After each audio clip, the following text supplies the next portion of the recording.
Yes, Agodevach 24, Sivan. Let's have our learning. This was our learning. We should have refuah shleimus for all who need refuah. Who are they? Baruch ben Rachel Blima, Yehudis Golda Bas Aliza Hana, Hava Daniela Bas Naomi Hana, and Shana Bas Hana. Refuah shleima v'korah. Fega Bas Shoshana and Cole Ben Nicolette. Refuah shleima v'korah mamish. Hayom Yom. Hayom Yom 24, right? Yeah. So the Rebbe. I tried Hello? for Devorah Hava. Yeah, hi. I tried for Refuah shleima, Devorah Hava, and Leah Gelabat Sima. Thank you. Okay. Refuah shleima v'korah. So in this Yom Yom, you see it begins with a quote. The Rebbe is speaking, quoting something. It's an exchange between the Frierdiker Rebbe and a Chassid. So the Frierdiker Rebbe said to the Chassid the following: "You ask, how can you be bound? Makusha," he says in English letters, mean tied to me, kasher, kiskachrus, when I do not know you personally. So he goes on, the true bond in between a Rebbe and a Chassid is created by studying Torah. This, of course, occurs with us and Hashem as well. When you study my Mamorim, read the Sichos and associate with those who are dear to me, the Hasidic community and the Tamimim, in their studies and Farbrengens, and you fulfill my request regarding saying Tillim and observing Torah study times, in this is your hiskashrus. This is the way you connect with me, even though I may not be personally and physically in front of you. Pre-Gimel Thomas Fort, for sure. Wasn't in Tanya. Starting a new section in this chapter 7 on page 924. And in Kutimorim, near the bottom of the page of Pei Gimel, you see the big Vehine. Vehine Mekan, from here. I mean, the skinny on from here, where we were before, were all the words of the Rambam and the paraphrase of the words of the Rambam that the Alter Rebbe brought, that he and his midos are one, he and his das are one, with a knowledge of himself, that Hashem knows all those things which exist, with a knowledge of himself. So with that, can I ask you a question? Yeah. Before you start the Tanya, yesterday was supposedly a day that all the Am Mordechai and we can write our own decrees. Chav Gimel Sivan. What was what was special about Chav Gimel Sivan? Chav Gimel Sivan was the day that the decrees were annulled against the decrees that had been decreed against in Persia at the time of Mordechai and Esther. All the decrees were annulled. Oh. Yeah. Mordechai was able to write the decree as he wanted it. King in the Megillah, you'll read it. That the king at the end of the story, that happened like at the end after everything. That the Jews could defend themselves. That the Jews could defend themselves. Oh, okay. So Thank Rebbe you. said that we can ask for whatever we want. Hashem is granting our desires. So from this, let's take the one thing, that it's with a knowledge of himself that Hashem knows everything which exists. So from this, and how do things exist? I mean, this is important to understand what it's about to follow. Things exist through Hashem creating the Tzimtzum. And in the language of the Kabbalah, the language is the Tzimtzum was affected by two so-called motions on behalf of Hashem. One, he took himself alat tzad, he moved himself to the side, and then he was miyut, he diminished himself, to come out in a very narrow beam, which is called the kav. So taking that literally, he moved himself aside, so to speak. So these chachamim, there were certain chachamim, katsas chachamim, a small group of chachamim, a little bit of a small amount of the chachamim, Beineihem, which were in their eyes, yechaper ba'adam, and Hashem yechaper ba'adam, Hashem should forgive them. For what? Sheshagagu v'ta'u.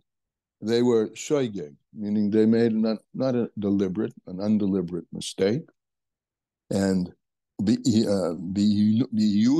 b'kisvei harizal, as they learned the Eon in the writings of the Arizal, the Havinu Inyan Hatzimtzum Amuzkar Shom, and they understood the idea of the Tzimtzum that's written there in the Kisvei Arizal, Kipshutai, in its simple meaning. That Hashem departed, right? He moved himself to one side. He departed and took himself away, literally, himself, his Mahusay, from this world. And Rak, Shemashkiach Melamayla. And what does he do? He oversees it from above. The Hashgacha Pratis with the Inyan of Hashgacha Pratis. He's an overseer. He's not invested actually himself within it. And he runs it from above, Hashgacha Pratis.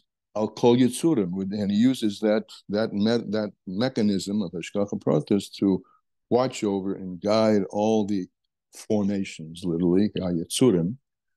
All of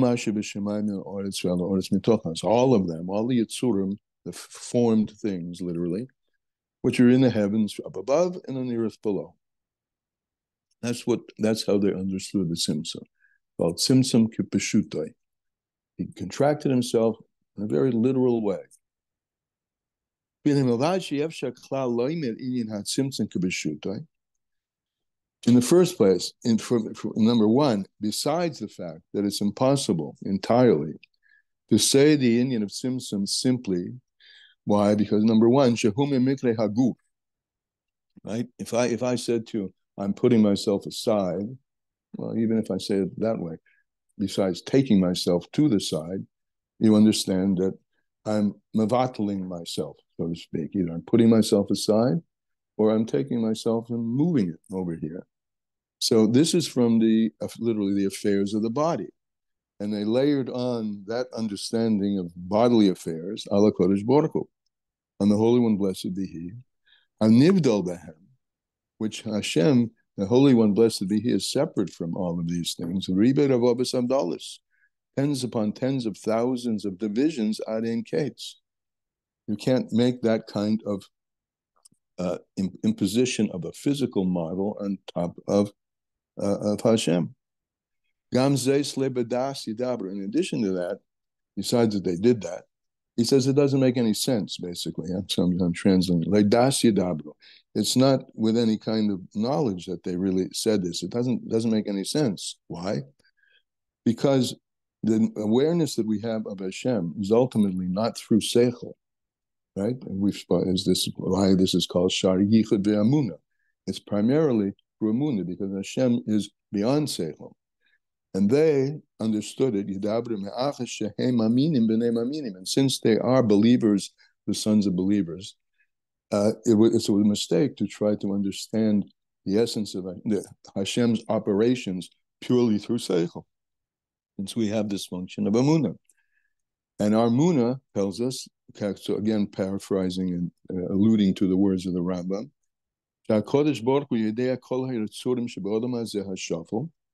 that Hashem knows every formation in this low world, umashgiach aleihem, and He watches over them, and therefore, as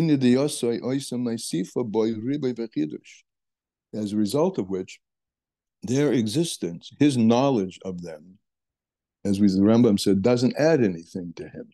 He is the knower, He is the thing known, and He is the knowledge. That's the language of the Rambam. So it's with a knowledge of Himself that He knows everything. There is an od milvado, there is nothing besides Him. so his knowledge doesn't add anything to him. Riboy b'chiddush, any multiplicity or any new thing, because, as he says, she'edeh hakol b'yedias atzmoi, because he knows everything with a knowledge of himself.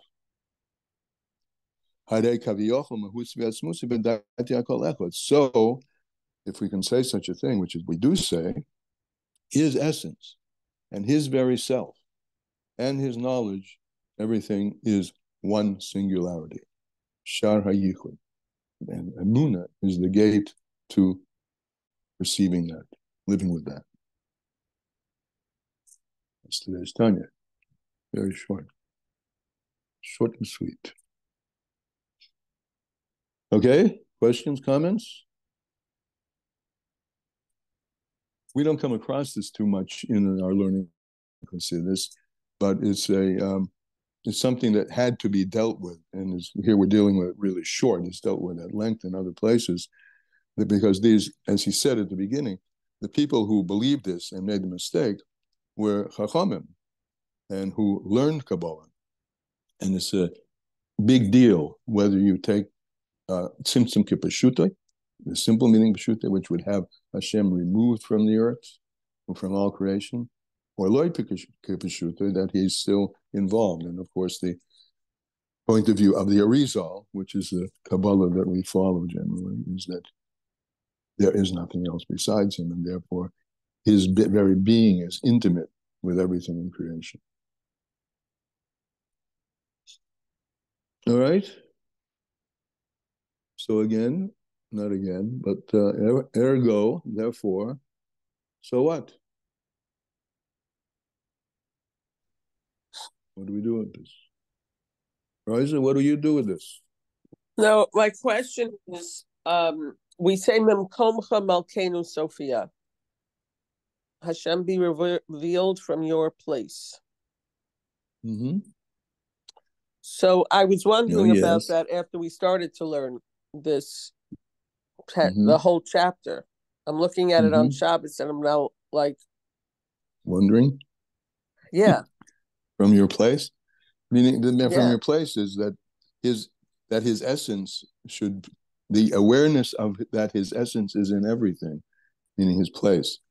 Where he exists, everything exists. However, that everything is still in a state of undifferentiation. Let us have that experience of Hashem as you are, the Lifnei HaTzimtzum, before the Tzimtzum. At least that's one way of understanding it.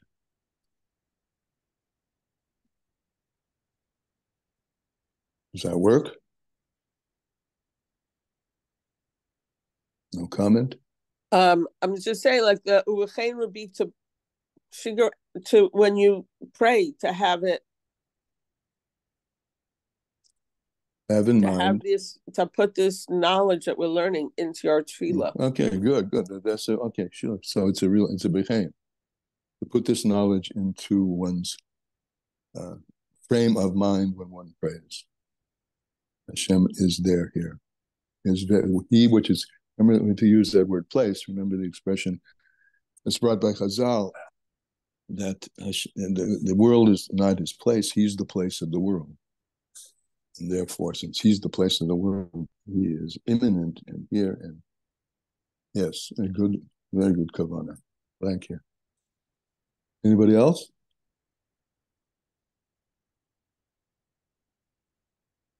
Well, if not, short, and we'll see you tomorrow.